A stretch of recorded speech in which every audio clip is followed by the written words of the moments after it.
ಇವತ್ತಿಗೆ ನೋಡ್ರಿ, ಇವತ್ತಿಗೆ ಅಲ್ಲಿ ಹೇಳ್ರಿ ಸ್ಟೇಜ್ ಮೇಲೆ ಯಾರ್ಯಾವ PKPS ಆ ಕಡೆ ಹೋಗ್ಯಾವ ನಮ್ ಕಡೆ ಬರ್ಲಿಲ್ಲ ಅಂದ್ರೆ ಮುಂದೆ ಬರುವಂತ ದಿನಮಾನದ ನಾವ ಚೇರ್ಮನ್ ಆಗೋದು, ಮುಂದೆ ನಿಮ್ಗೆ ಯಾವಕ್ಕೂ ಸಾಲ ಕೊಡಂಗಿಲ್ಲ ಅನ್ನೋಂಥದ್ದು ಹೇಳಿ ನೋಡ್ರಿ. ಇಲ್ಲೇ ವಿಚಾರ ಮಾಡ್ರಿ ನೀವು, ಯಾವ ರೀತಿ ಬುದ್ಧಿ ಅವ್ರದ ಯಾವ ರೀತಿ ಇದೆ ನೋಡ್ರಿ. ಇಲ್ಲಿ ಜನರನ್ನ ಚಲೋ ಮಾಡ್ಬೇಕು, ಜನಕ್ಕೆ ಚಲೋ ಮಾಡ್ಬೇಕು, ಜನನ ಬೆಳೆಸ್ಬೇಕು, ಜನನ ಉಳಿಸ್ಬೇಕು, ಜನನ ನಾವ ಏನೈತ್ರಿ ಅವ್ರ ಪ್ರೀತಿ ವಿಶ್ವಾಸ ಗಳಿಸ್ಬೇಕು ಅನ್ನೋಂಥದ್ದು ವಿಚಾರ ಇಲ್ಲ ಅವರಲ್ಲಿ. ಮುಂದೆ ನಮ್ಮ ಕಡೆ ಯಾರು ಬರ್ಲಿಲ್ಲ ಅಂತಂದ್ರೆ ಅವ್ರದ ನಕ್ಕಿ ಮುಂದಿನ ಸಲ ಸಾಲ ಕೊಡಂಗಿಲ್ಲ ಅನ್ನುವಂತ ಮಾತನ್ನ ಅವ್ರು ಹೇಳ್ತಾರ. ಬಹುಶಃ ಇವತ್ತು ಯಾರು ಮೀಟಿಂಗ್ ಹೋಗ್ಯಾರ ಅವ್ರಿಗೆಲ್ಲರೂ ಗೊತ್ತಿರ್ಬೇಕು, ಯೂಟ್ಯೂಬ್ದಾಗ ನೋಡ್ತಿರ್ಬೇಕು, ಮತ್ತೆ ಸಿಗ್ತೈತಿ ನಿಮ್ಗೆ.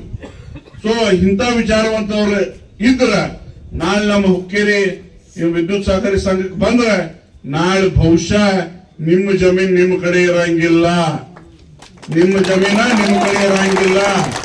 ಯಾಕಂತಂದ್ರ ಗೋಕಾಕ್ ಮಾದರಿ ಇಲ್ಲಿ ಚಾಲು ಮಾಡಿದ್ರೆ ನೀವ್ ಯಾರು ಇರಂಗಿಲ್ಲ ಅನ್ನೋಂತ ಹೇಳ್ತಾರ ಅವ್ರು. ಗೋಕಾಕ್ ಮಾದರಿ ಅಲ್ಲ, ನಾವು ಹುಕ್ಕೇರಿ ಮಾದರಿ ಚಾಲು ಮಾಡಿದಂದ್ರ ಗೋಕಾಕ್ ಬಿಟ್ಟು ರೈಟ್ ಅನ್ಬೇಕಾಗ್ತೈತೆ ಅನ್ನೋ ಮಾತನ್ನ. ಯಾಕಂದ್ರ